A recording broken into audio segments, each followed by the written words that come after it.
Alright, you guys, so let's talk about Gypsy Rose's second season of Life After Lockup.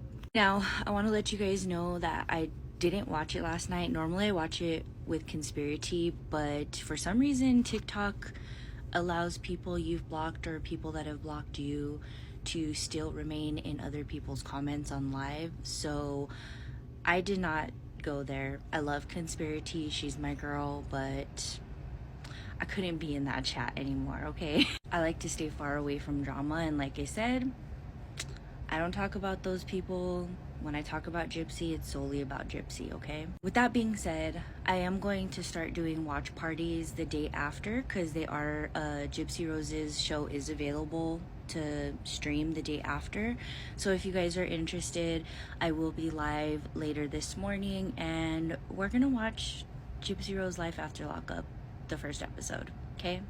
Even if you want to just rewind it and watch it with me, I know my girlies will be there, so let's do it. Yeah, if anybody has cable and wants to do the streaming on Monday nights, definitely let me know, and we can do like a watch party.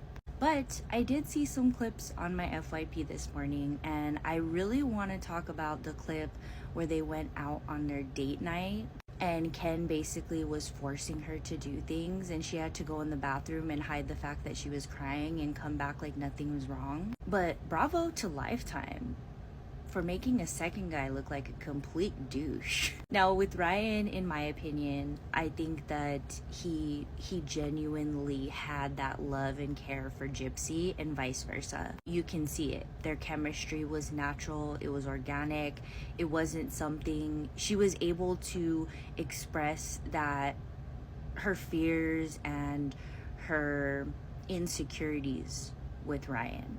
With Ken, she's just scared of losing him, like she did the first time. And she's willing to get treated however he wants to treat her to keep him. And it actually made me feel bad for Gypsy a little bit, because to want a man that bad and take the abuse that she took, because that in fact was abuse that he was doing, literally forced her to eat something.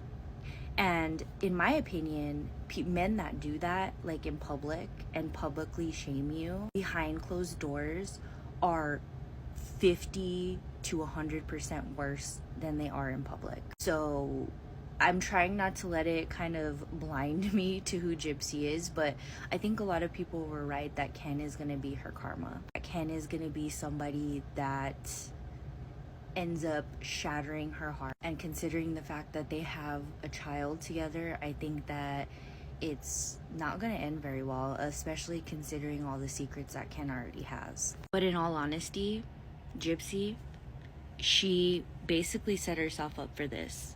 She left a man that was going to take care of her and, you know, be her life partner in this life, for a man that, in all honesty, just wanted the clout.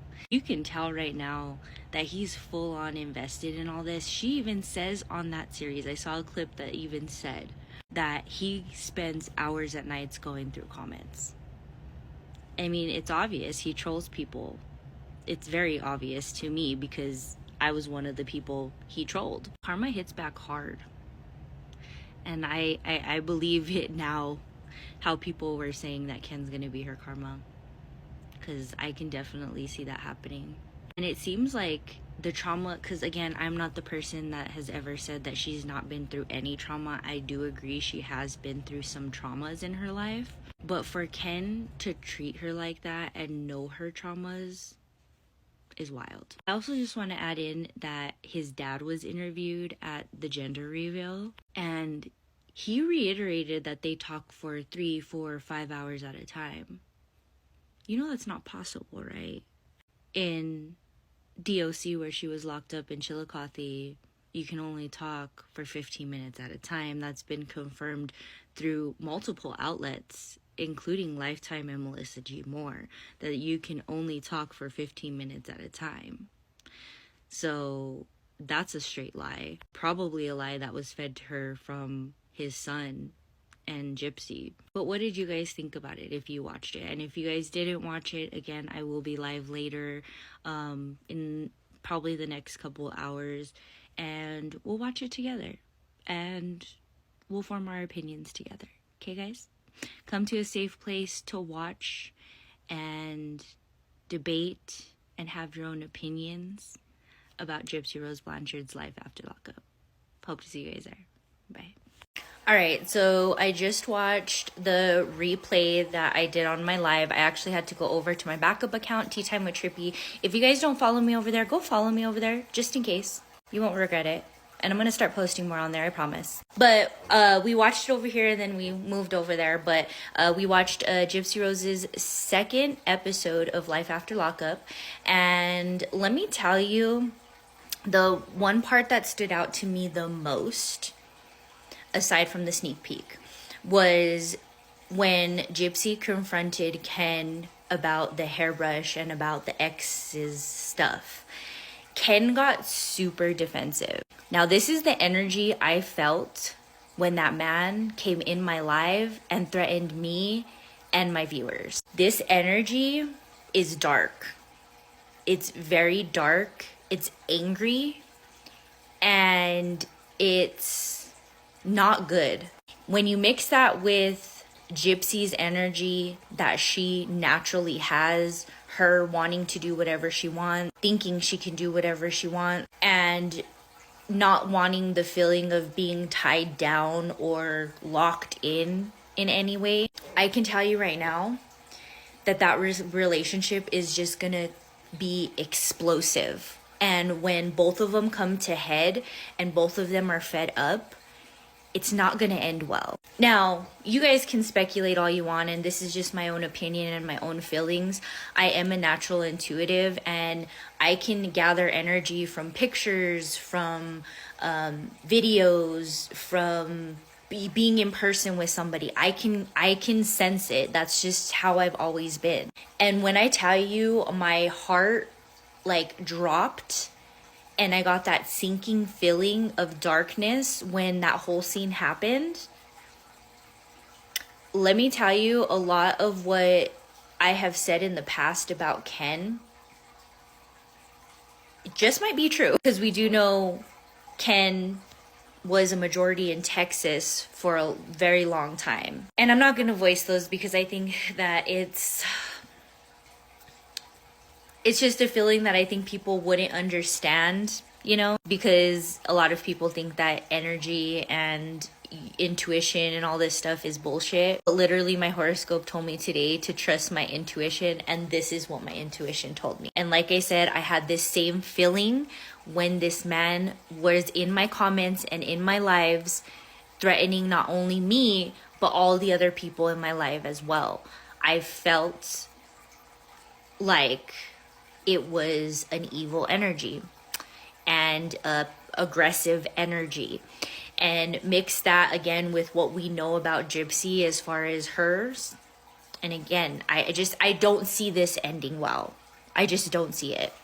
Alright, so I just watched Gypsy Rose's Life After Lockup, the third episode, and we're going to talk about this. We're going to get into it. So if you guys haven't seen it, go watch it. I apologize. I wasn't live today to stream it. I'm just trying to relax, honestly, but we're gonna still talk about it, okay? Alright, so just watched the third episode of Gypsy Rose's Life After Lockup, and apparently her life is a circus, and she's the monkey performing. Yeah, that was an appropriate title, Lifetime. But I want to say a lot about the content creation thing. So, some stuff that was left out in that episode that I don't think people are aware of. So, when this person, and I'm not going to say who it is, if you know, you know, if you don't, you don't. When the person was passed by Gypsy's house, the one time she passed by Gypsy's house, the reason she had passed by was that Gypsy's stepmother, Christy, was antagonizing her to basically pull up. And how convenient that she was antagonizing that while she was out of town in Texas visiting her parents. But Lifetime left that whole portion out, right?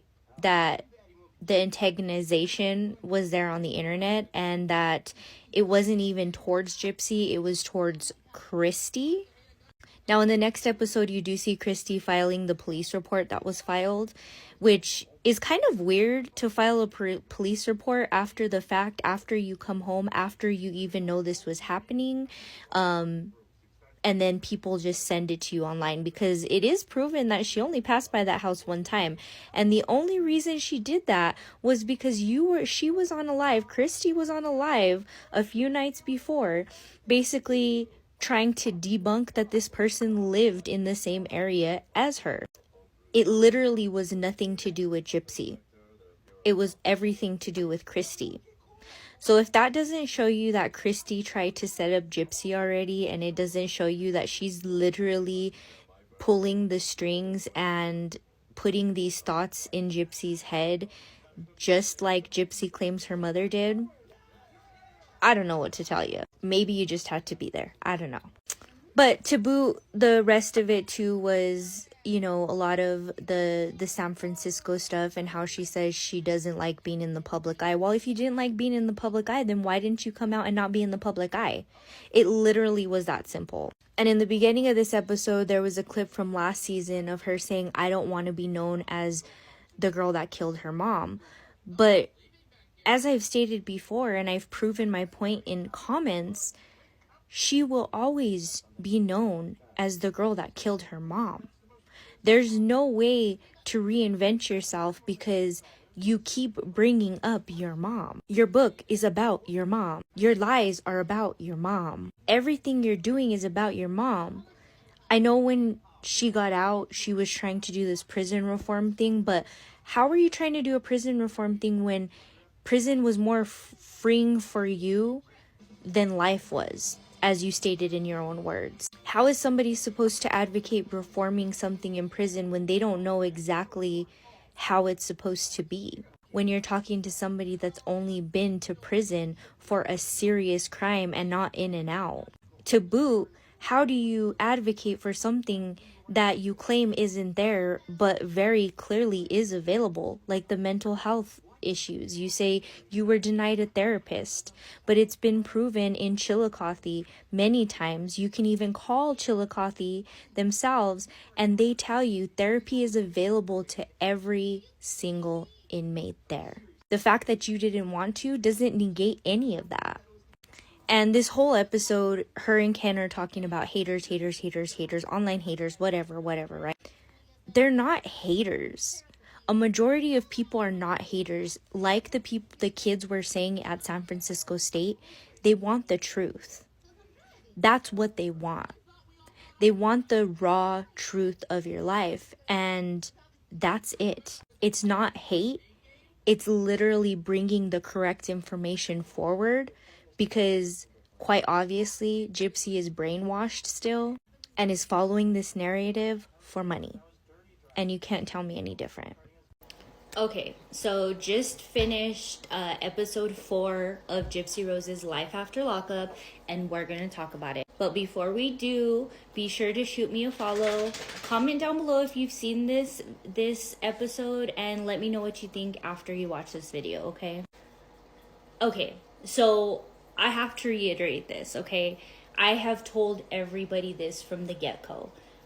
Once you signed over your rights for Lifetime to use your content in their show, they were going to make everybody, all the content creators, look like they were bullying Gypsy and not show the other side of the story, which is what has happened. And the 4th episode is basically all about that. It's called Who's Your Daddy? But the 4th episode is all about social media.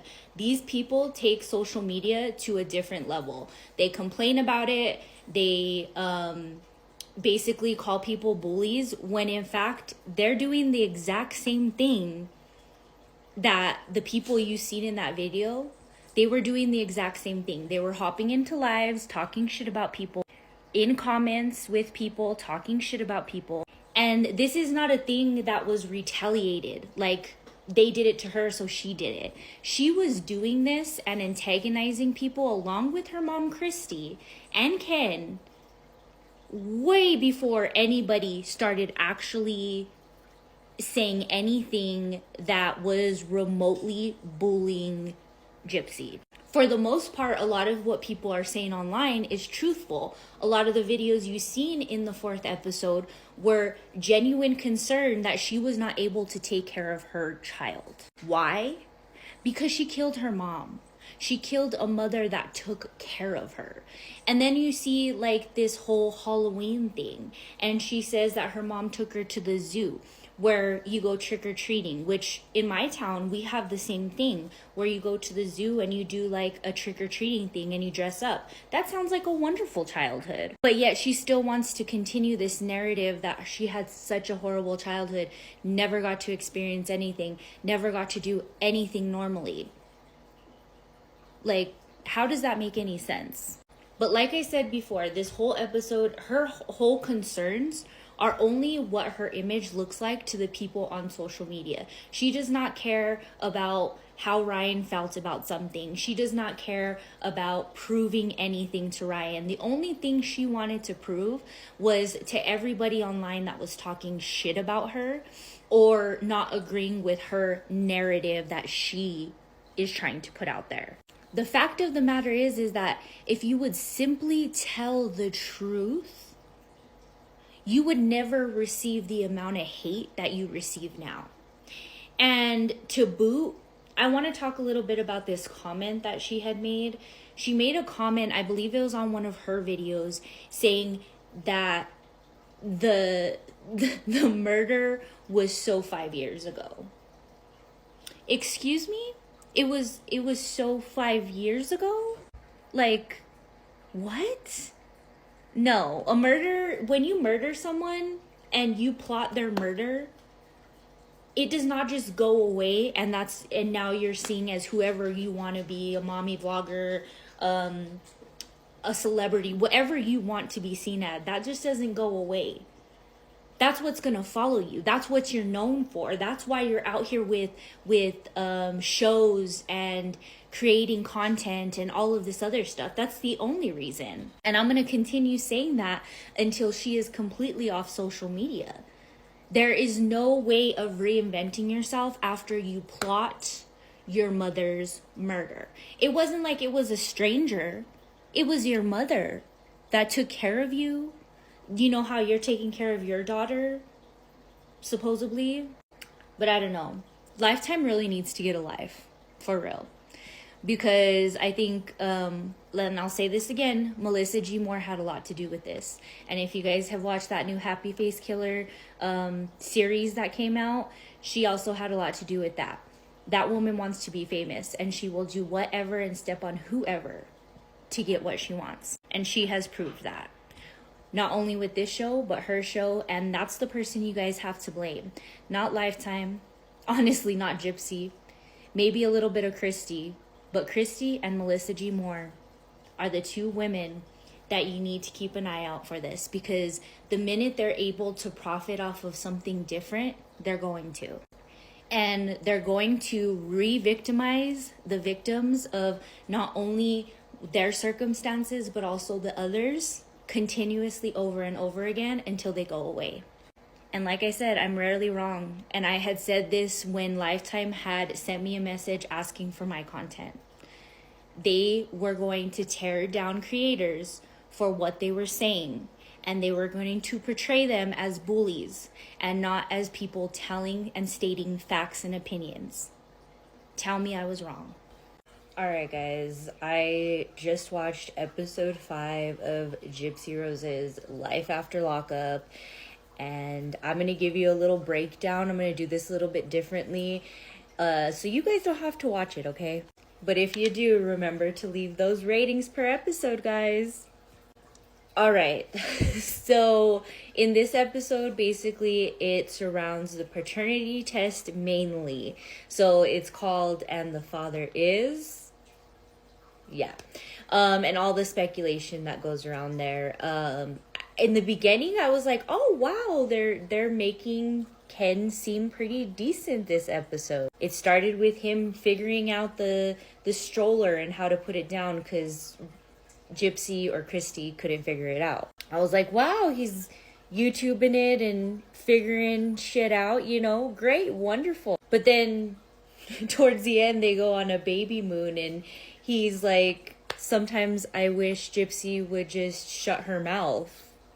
And I'm like, oh, okay, yeah, there it is. But anyways, it surrounds the paternity test. This is the episode. She goes out to eat with her friend Bree. If you guys don't know who Bree is, she comes on this app and defends Gypsy till the ends of the earth. And she talks a little bit about how it's hard for her to find friends her age and things like that. And the reason she's friends with Bree is she sticks up for her and debunks rumors about her and her family, yada, yada, yada, right? And the whole time that Bree is on camera, she's nervous as hell. It looks like she's shitting bricks. She's not natural. And you can totally tell this is a fangirl to the Ryan extent, to the Ken extent.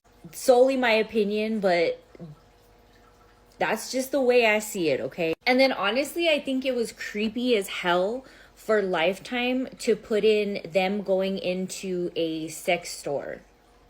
Or, you know, a lingerie sexy time store. Because she's talking about all this stuff and then gets mad when people put in their 2 cents about that stuff. Like, you can't just talk about it and be like it out in the open and expect people not to talk about it. You know what I mean? So she claims that she's the freak of. This is the first time we've ever heard her claim that, because with the whole Nick situation, she says that he was telling her what to do and all of this stuff. But it sounds to me like you just admitted one other thing that you lied about there, because we now also know with the FOIA request and all of that stuff that you in fact have been that freak, as you stated, which again, Lifetime for putting that whole thing in there, including like showing what she bought, is insanity to me. Like that's a new level for sure.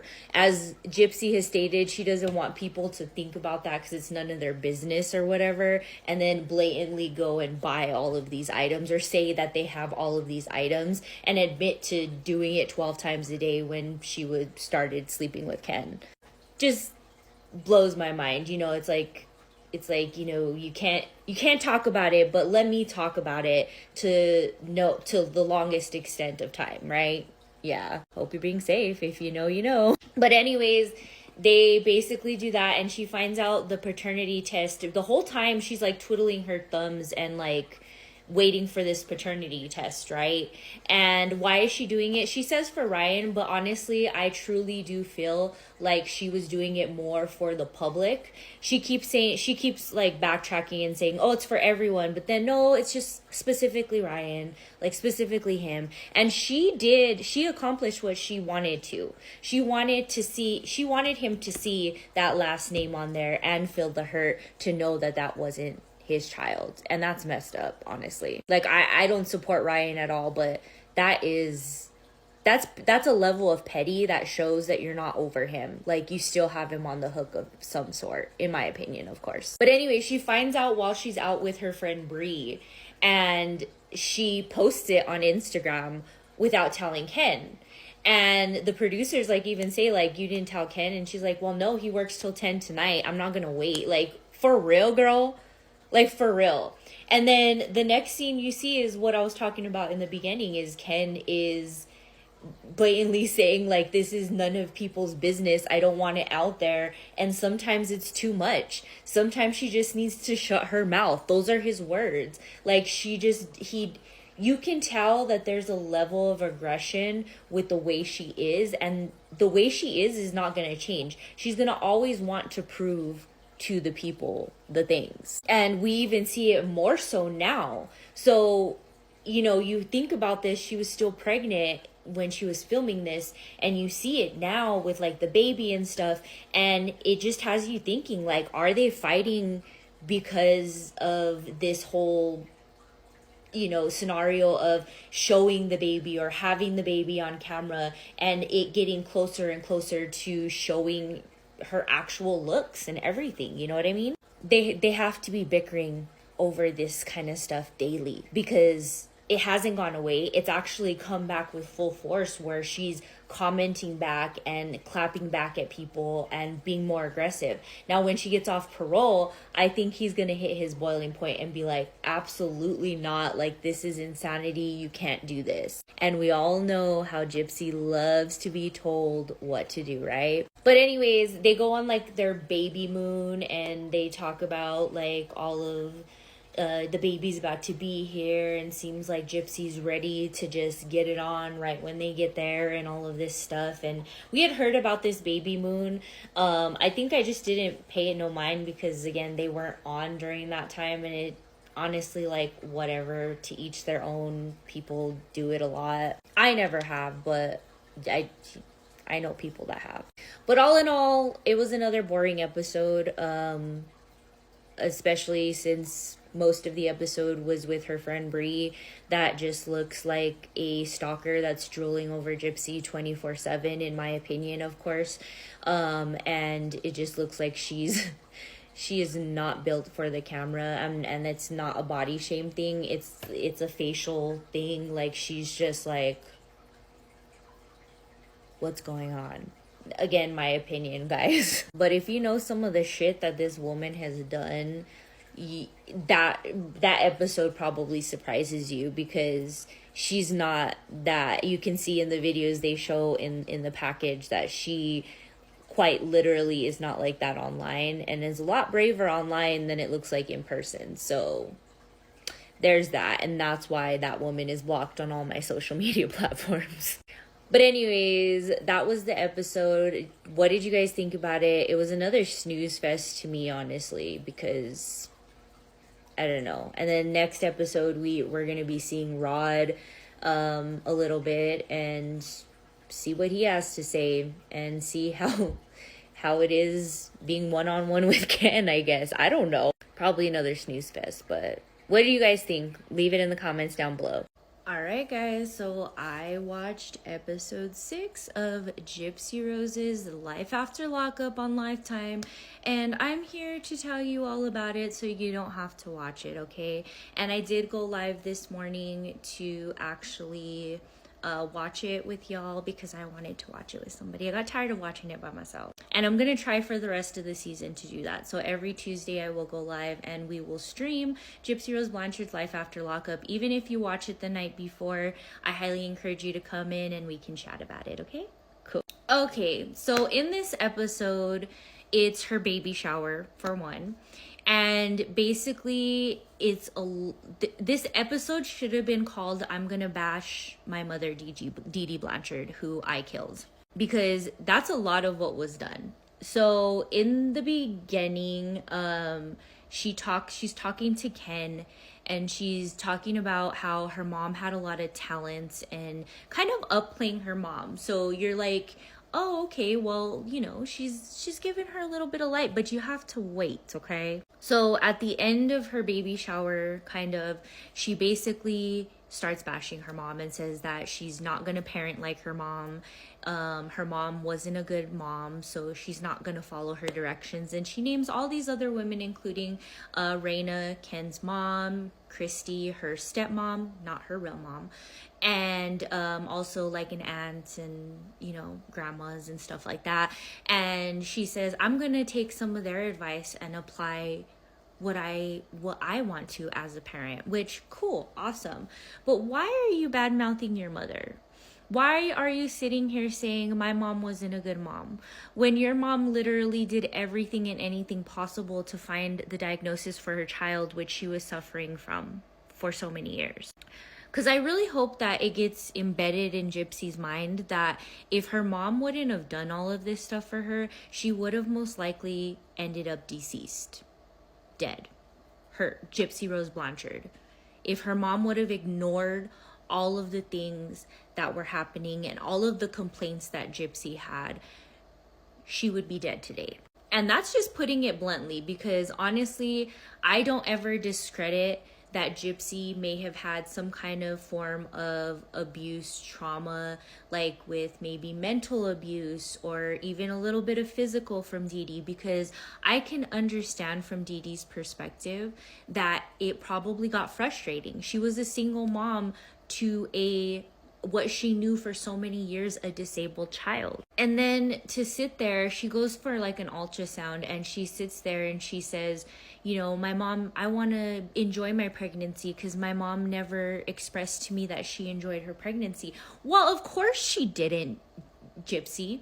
You know very well why she didn't. So she got pregnant with a guy, Rod, Gypsy's dad. Dee Dee got pregnant with Rod, who was only 17 or 18, which he most likely lied about his age and she found out later. And she married him and he married her only because they were having you, Gypsy.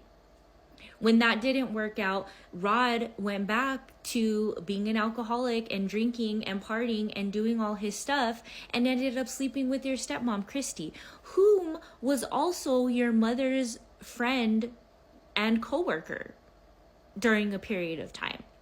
And so your mom was dealing with a man that decided he didn't love her and only married her for you, along with her being cheated on while she is still married with your stepmom, along with having to deal with being a single mother, and along with, what I feel, along with a family that didn't completely understand her or take the time to know her. And she needed to get out of that situation for her own mental health. So when you sit there and say your mom didn't enjoy her pregnancy, of course she didn't. She was going through so much shit. Who could? And I'm here to tell you that not every woman enjoys their pregnancy. My first pregnancy, I loved it. I was nervous the whole time. But my second pregnancy, I hated it. I was always in pain. I hated being pregnant. It was something I wanted to get it over with. And a lot of women feel that way, and it's okay. So to sit there and have this whole episode be about bashing your mom and you're going to be a different mom when you've already showed that that's not taking place already. It's just mind-blowing. Anyways, also in this episode, Ken goes fishing with Rod and Gypsy's cousin Bobby, and he sees orcas, but they're really dolphins. And we hear a little bit about Ken's like family life, like when he was little, and just what I suspected. He was raised by his mom. His dad came around every so often. So it says a lot about when his dad talked about everything at the gender reveal. It does say a lot that he doesn't really even know his son enough to contribute to any of that. Also, I just want to point out to y'all, if you guys were wondering, so I guess Raina, Ken's mom, had also Ken's stepdad there, as well as his half-brother. And if you guys were wondering who the other guy was, that was actually Raina's best friend, who is a flamboyantly gay man, who I learned, one, he was on here basically like cat fighting with Nina, but two, that is also Ken's best friend as well. It's not just his mother's, it's his as well. And honestly, it might be a cover that it's his mom's best friend. But you know what they say about best friends, right? If you know, you know. But I just wanted to let you know a lot of people didn't know who the rest of the characters were. And to anybody saying that Dee Dee's side of the family was at the baby shower, they were not. The only person that was there was Bobby, which is a nephew of Dee Dee. The other people, like somebody was like, oh, her aunt was there. And I was like, oh, okay, well, they were like, yeah, it's from Dee Dee's side. I'm like, no, that was actually Rod's sister. That's what aunt was there.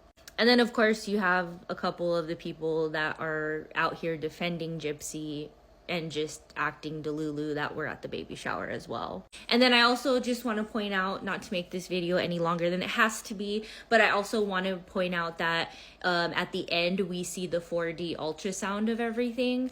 And I know a lot of people are going to say this and start talking about it, but the timelines are messed up. So she went to that before the baby shower, and then the baby shower took place, because we know that there's cookies made of that 4D ultrasound that Gypsy has recently stated looks exactly like Aurora. So I hope you guys enjoyed that episode. But again, I will be streaming them on Tuesdays, every Tuesday morning from here on out throughout the season, and it's only gonna get juicier, so stay tuned, guys.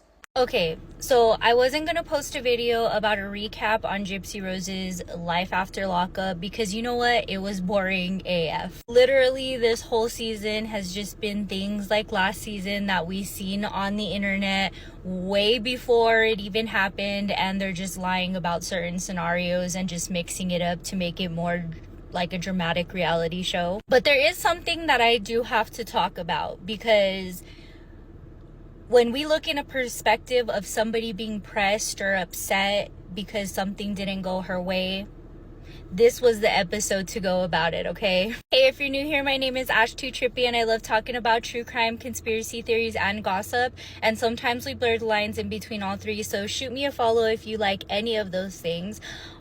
But let's talk about Gypsy Rose Blanchard not getting her way. So in the 7th episode of Gypsy Rose's life after lockup, it's mainly about her divorce from Ryan Anderson. If you guys don't know, Gypsy Rose was out for 3 months, and she left her husband that she actually got out paroled to for her ex-boyfriend Ken, who actually left her when she was getting a lot of media attention because of her HBO documentary Mommy, Dead, and Dearest. So not only was she talking to Ken a month prior to leaving Ryan completely, not only that, but a few weeks later she ends up pregnant as well. So not only did you cheat, you also did the highest form of cheating and getting pregnant with somebody else. But what I found really interesting in this is, so not only did she have her friend Bree, without the facts, basically spread her public information so that she can get a point across to Ryan, she also was thinking of reaching out to Ryan, and in this episode she does, and she lets him know if he wants to have coffee out after the divorce proceeding to kind of just make amends for everything. So she messages Ryan, and we hear from Ryan, it was on his personal phone. And we have seen from TikTok that she also messaged him on his TikTok account. But not only did she just message him a couple of places, she proceeded to call him. Then she proceeded to call his mother multiple times. Like, you left the man high and dry without even an explanation as to why you didn't want to work things out. And now you're expecting him to respond to you to make amends for something that he never did. Now, I'm not a Ryan fan at all. I don't really care for Ryan, because at the end of the day, he did right to a felon in prison and ended up marrying her. I'm here to tell you, if anybody leaves a person like that, like Gypsy Rose left Ryan, they don't want to make amends. They don't want to be friends. They don't want to have anything to do with you. And rightfully so. Did you want to do this because you didn't want him to be spilling the beans? There was a reason why you picked Ryan out of so many other men. It was because he was gullible. Because you knew he would listen. You knew he wouldn't do the things that you don't want a man to do. You used him to get out on parole because it would look better than if you got out on parole, single, or with a boyfriend. And now you're just sitting there really pissed off because that man doesn't want to make amends with a woman that cheated on him and is now having somebody else's baby that will eventually have his last name for a certain period of time until a DNA test is done. Which, if you guys don't know, the DNA test was done on Aurora, and Ryan is not the father of Aurora through the court systems. So her last name should be changed if it's not already. But wow. Like, the entitlement to think that an ex that you did so wrong is going to sit there and talk with you and have coffee, that entitlement is insanity. And I'm actually really surprised Ryan didn't do it. And who's to say he never did? In my opinion, I think she still has Ryan on the hook because it's a backup plan, and she's never fell short of backup plans. But yeah, the entitlement was all over this episode. Alright, let's talk about episode 8 of Gypsy Rose's Life After Lockup, guys. Last week I was not gonna do an update, but there was stuff I had to say, and of course this week there's stuff I have to say. If you're new here, my name is Ashtootrippy and I love talking about true crime, conspiracy theories, and gossip, and sometimes we blur the lines in between all three, so definitely shoot me a follow. And have you seen episode 8 of Gypsy Rose's Life After Lockup? It's okay, you don't have to watch it, I'll let you know. So let me tell you, this episode, it surprised me because it was all fake. So first off, I know, and I've recently learned from authors that those nameplates that she was signing are very normal.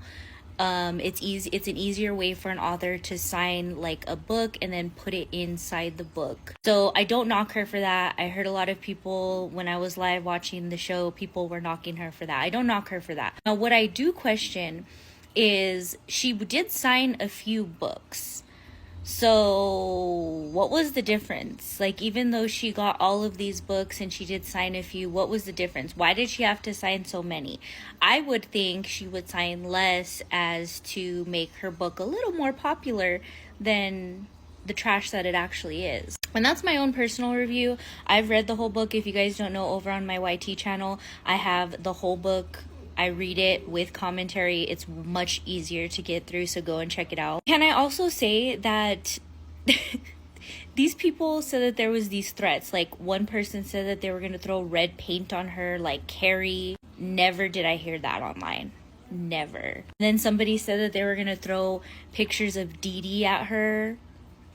Never heard that one either. I did hear that there was going to be a peaceful protest that was supporting Dee Dee Blanchard, who Gypsy Rose Blanchard killed, who Gypsy Rose Blanchard would never have a platform, an opportunity to write a book, anything, without her mother.